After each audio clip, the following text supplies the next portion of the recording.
जय हिंद। तो स्वागत है आपका अपने यूट्यूब चैनल अमन प्रयास जी के जिस पर। तो दोस्तों जैसा कि आज 20 जुलाई है और 20 जुलाई के सेकेंड शिफ्ट का आपका एसएससी एमटीएस का जो एग्ज़ाम था आपका ख़त्म हो गया है। तो आशा करते हैं जिन लोगों का भी एग्ज़ाम था उनका अच्छा गया होगा।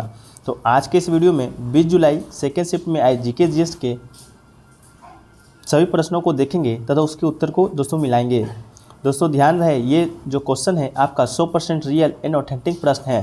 तो दोस्तों इसी तरह से रियल और ऑथेंटिक प्रश्न पाने के लिए आप हमारे यूट्यूब चैनल को सब्सक्राइब कर ले तथा नोटिफिकेशन बेल को भी ऑन कर लीजिएगा। किसी प्रकार की कोई समस्या होता है तो आप हमें व्हाट्सएप मैसेज भी कर सकते हैं। तो दोस्तों चलिए शुरू करते हैं बिना किसी देरी के। तो आज जो प्रश्न आया था दोस्तों आपका वो आया था कि ब्रह्मपुत्र नदी को अरुणाचल प्रदेश में किस नाम से जाना जाता है। तो दोस्तों ब्रह्मपुत्र नदी को अरुणाचल प्रदेश में आपका डीह नाम से जाना जाता है। तो डीह आपका राइट आंसर होगा। बात करें तिब्बत में किस नाम से जाना जाता है तो तिब्बत में दोस्तों आपका सांपो नदी के नाम से जाना जाता है तथा असम में आपका ब्रह्मपुत्र नदी को ब्रह्मपुत्र नदी ही कहा जाता है। ब्रह्मपुत्र नदी बांग्लादेश की सीमा में यमुना के पास दक्षिण में बहती हुई गंगा की मूल शाखा मिलती है और दोस्तों आपका पद्मा नाम से जानी जाती है, जो कि दोस्तों बंगाल की खाड़ी में जाकर आपका गिर जाती है। अगला प्रश्न दोस्तों कि इनमें से कौन सा शासक मौर्य वंश से संबंधित नहीं था। तो 4 ऑप्शन दिए गए थे जिनमें से 3 आपका संबंधित था मौर्य वंश से और एक नहीं था। तो वो एक जो ऑप्शन था वो मुझे नहीं मालूम है, लेकिन दोस्तों मौर्य वंश से जितने भी शासक हुए हैं अभी तक उन सबको देख लेते हैं। तो पहला चंद्रगुप्त मौर्य जो कि दोस्तों आपका स्थापना किया था, जो कि 24 वर्षों तक शासन किया। इसके बाद आया उसका बेटा बिंदुसार मौर्य, वो दोस्तों आपका 28 वर्षों तक शासन किया। इसके बाद दोस्तों सम्राट अशोक महान जो कि 37 वर्षों तक शासन किया। इसके बाद कुणाल मौर्य, दशरथ मौर्य, संप्रीत मौर्य और सलीसुक मौर्य, ये दोस्तों आपका मौर्य वंश के शासक से संबंधित है। तो देख लीजिएगा कौन आपका इसमें से नहीं है, तो वही आपका आंसर सही होगा। अगला आया था दोस्तों आपका कि इनमें इंडियन सुपर लीग 2020 का विजेता कौन है। तो दोस्तों आईएसएल जो फाइनल हुआ था आपका हैदराबाद एफसी जो दोस्तों आपका इंडियन सुपर लीग 2020 जीती थी। दोस्तों किताबी मुकाबले में हैदराबाद ने केरल ब्लास्टर्स को शूटआउट में हराकर अपना पहला खिताब जीता था। तो हैदराबाद एफसी दोस्तों आपका राइट आंसर होगा।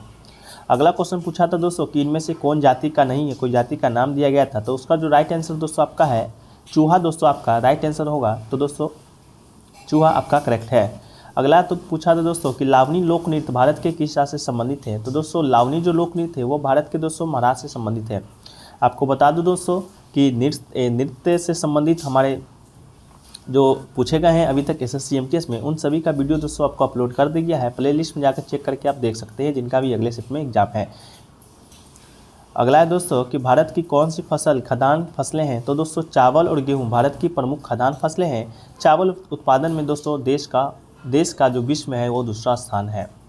अगला आपका आया था कि 2011 के जनगणना के अनुसार बोले जाने वाली भाषाओं का क्रम आपका पूछा था। हिंदी, मराठी और तमिल, तेलुगु इसी प्रकार आपका दिया गया था, उसमें क्रम से जाना था। तो दोस्तों बात करें 2011 की जनगणना के अनुसार तो भारत में सबसे बोली जाने वाली भाषा तो आपका पहला हिंदी है, जो कि दोस्तों आपका 43.63% बोली जाती है। इसके बाद दोस्तों दूसरा नंबर पे बंगाली, इसके बाद मराठी, तेलुगु, तमिल और गुजराती दोस्तों आपका बोली जाने वाली क्रम में भाषाएं हैं। तो दोस्तों इसी क्रम में आप देख लीजिएगा कि आपका क्या क्रम आया था, आपने क्या टिक मारकर आए हैं। अगला प्रश्न आया था दोस्तों कि जब दिन में 2 बार ज्वार भाटा आता है तो उसे दोस्तों क्या कहते हैं।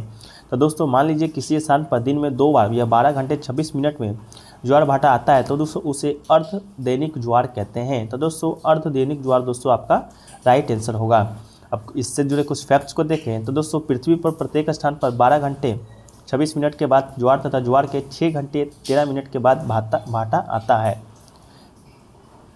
ज्वार प्रतिदिन 2 बार आता है, एक बार चंद्रमा के आकर्षण से और दूसरी बार दोस्तों पृथ्वी के अपकेंद्रीय बल के कारण। तो इससे दोस्तों आप याद रखिएगा।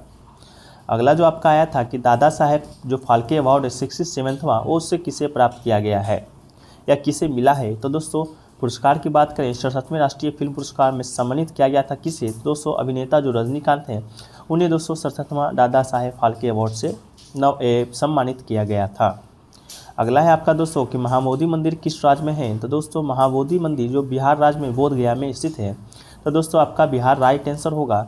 ये दोस्तों सम्राट अशोक ने 3वीं शताब्दी ईसा पूर्व में एक मंदिर बनवाया था, जो कि दोस्तों आपका बौद्ध धर्म से संबंधित है। बौद्ध धर्म के संस्थापक गौतम बुद्ध, जिनका जन्म दोस्तों आपका 583 ईसा पूर्व 563 ईसा पूर्व में आपका हुआ था और मृत्यु 483 ईसा पूर्व में आपका कुशीनारा में हुआ था। अगला है दोस्तों कि गणगौर महोत्सव कहाँ मनाया जाता है। तो दोस्तों गणगौर जो महोत्सव है वो राजस्थान में आपका राइट आंसर होगा। राजस्थान एवं सीमावर्ती राज्यों में मनाया जाने वाला त्यौहार है। गणगौर राजस्थान एवं मध्य प्रदेश और उत्तर प्रदेश के निवाड़ मालवा बुंदेलखंड व्रत क्षेत्रों का एक त्यौहार है जो चैत महीने के शुक्ल पक्ष की तृतीया या तीज को आता है। तो दोस्तों महोत्सव से भी रिलेटेड प्रश्न हमारे यूट्यूब चैनल पर अपलोडेड है, तो आप जाकर वहाँ से देख सकते हैं। जिनका भी अगले शिफ्ट में आपका एग्जाम है वहाँ से 1 से 2 प्रश्न दोस्तों आपका हूबहू एग्जाम में देखने को मिलेंगे। अगला आया था दोस्तों आपका कि उस्ताद अल्लाह खां या उस्ताद बिस्मिल्लाह खां, इस तरह का कोई प्रश्न आया था आपका। तो दोनों को देख लेते हैं दोस्तों। उस्ताद अल्लाह खां एक व्यक्ति है जिनका जो संबंध है दोस्तों आपका तबला वादक से है। अगर ये होगा तो दोस्तों आपका तबला होगा। वो हिंदुस्तानी शास्त्रीय संगीत में दोस्तों अपना विशिष्ट स्थान रखते हैं। वो सितार वादक रविशंकर के लगातार संगतकार थे। उनके पुत्र जाकर उसने प्रख्यात तबला वादक है। अगर दोस्तों ये नहीं आया होगा तो शायद उस्ताद बिस्मिल्लाह खां से आपका प्रश्न होगा। तो उस्ताद बिस्मिल्लाह खां दोस्तों आपका शहनाई वादक थे। उनका जन्म 21 मार्च 1916 को हुआ था और मृत्यु 21 अगस्त 2006 में आपका हुआ था। वो भारत के सर्वोच्च सम्मान भारत से सम्मानित भी व्यक्ति है आपका उस्ताद बिस्मिल्लाह खां। तो आप कमेंट सेक्शन में बताइए कि कौन सा उस्ताद बिस्मिल्लाह खां आया, अल्लाह खां आया। अगला प्रश्न पूछा था दोस्तों कि उत्तर और उत्तर पश्चिम भाग में राज्य में मुख्य फसल कौन सी है। तो ये दोस्तों चावल और गेहूँ आपका राइट आंसर होगा। उत्तर और उत्तर पश्चिम भाग में दोस्तों चावल और गेहूँ है जो कि दोस्तों आपका मुख्य फसल है। इसके बाद दोस्तों आपका आया था कि 1968 में कौन सी महिला एक्ट्रेस को पद्म श्री पुरस्कार से नवाजा गया था। दोस्तों इसका ऑप्शन मुझे प्राप्त नहीं हुआ है, लेकिन दोस्तों कुछ नाम हैं जिन्हें कि दोस्तों 1968 में कला के क्षेत्र में आपका पद्म श्री पुरस्कार मिला था। तो पहला आपका हमीश बेगम अख्तर, दूसरा है कुमारी यामिनी कृष्णमूर्ति, तीसरा है अकीनेनी नागेश्वर रॉय, चौथा है दुर्गा खोटे और पाँचवा है दोस्तों वैजंती माला कला के क्षेत्र में दोस्तों आपका मिला था। तो अगर इनमें से कोई होगा तो दोस्तों आप मिला लीजिएगा कि कौन सा है, आप कमेंट सेक्शन में ज़रूर बताइएगा। अगला पूछा था दोस्तों कि राज्यसभा या लोकसभा में जो बिल पास होता है उसे क्या कहा जाता है।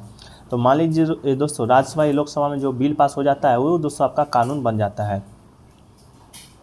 मान लीजिए कोई भी बिल अगर पास होता है बाद में दोस्तों आपका कानून बन जाता है। तो दोस्तों आपका देखिए इसका क्या आपका ऑप्शन था, आप बताइएगा। अगला प्रश्न दोस्तों आया था आपका कि डायरेक्ट हिट किस खेल से संबंधित है। ये दोस्तों शायद डायरेक्ट हिट था या कुछ और था, इसको कंफर्म नहीं है, लेकिन ये एक वर्ड आया था, वो पूछा गया था आपका कि किस खेल से संबंधित है। तो दोस्तों डायरेक्ट हिट आया होगा तो दोस्तों ये आपका क्रिकेट से संबंधित है। दोस्तों आपका क्रिकेट आपका राइट आंसर होगा। एक प्रश्न आया था दोस्तों आपका उप धातु से कि निम्नलिखित में से कौन सा उप धातु है, इसका कोई उप धातु पूछा था। तो ये आपका क्वेश्चन तो मुझे नहीं मिला है कि किसका उप धातु पूछा था। अगर आपको मालूम है तो दोस्तों आप ज़रूर से ज़रूर बताइएगा। एक प्रश्न जीडीपी से भी रिलेटेड प्रश्न था दोस्तों आपका कि जीडीपी से रिलेटेड क्या प्रश्न था ये भी नहीं मिल पाया है, लेकिन प्रश्न था आपका। तो जीडीपी का जो दोस्तों आपका फुल फॉर्म होता है वो होता है दोस्तों आपका ग्रोस डोमेस्टिक प्रोडक्ट। दोस्तों आपका जीडीपी का फुल फॉर्म होता है। एक प्रश्न और आया था दोस्तों, तो उसका जो आपका राइट आंसर होगा वो आपका सूर्य का प्रकाश आपका राइट आंसर है, लेकिन प्रश्न मुझे मालूम नहीं, उत्तर मालूम है। तो दोस्तों ये रहा आज के पूछे गए दोस्तों सेकेंड शिफ्ट में 20 जुलाई के जीके जीएस के प्रश्न जो कि दोस्तों आपका 100% रियल एंड ऑथेंटिक प्रश्न है। तो दोस्तों इसी तरह से रियल प्रश्न का एनालिसिस पाने के लिए दोस्तों आप हमारे यूट्यूब चैनल को सब्सक्राइब कर लीजिए तथा नोटिफिकेशन बेल को भी ऑन कर लीजिएगा। तो दोस्तों वीडियो कैसा लगा कमेंट सेक्शन में बताइएगा। अगर अच्छा लगा हो तो वीडियो को लाइक ज़रूर कीजिएगा। जैसे जैसे दोस्तों क्वेश्चन मिलते जाएंगे वैसे वैसे दोस्तों हम कमेंट सेक्शन में दोस्तों क्वेश्चन को पिन कर दिया करेंगे। तो दोस्तों वीडियो को अधिक से अधिक शेयर कीजिएगा। तो मिलते हैं दोस्तों नेक्स्ट शिफ्ट के वीडियो में। जब तक के लिए जय हिंद, धन्यवाद।